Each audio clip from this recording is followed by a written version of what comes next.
Yoga Philosophy 101. Yoga is way more than just the poses. Niyama number 2, Santosha, or contentment. This is a big one.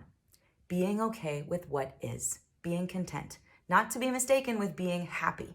Contentment is a state of acceptance. Acceptance of what is. Life is full of challenges.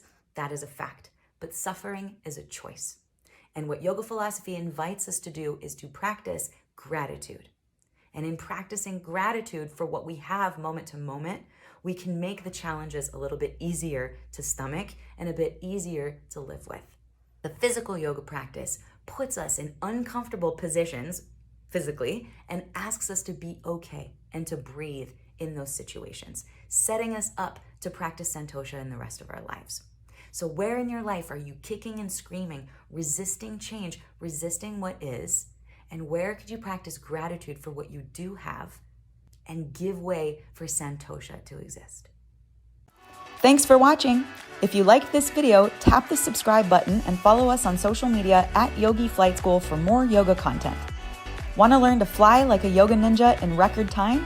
Click the link in the description to grab a free arm balance training and check out our signature program, Yogi Flight School.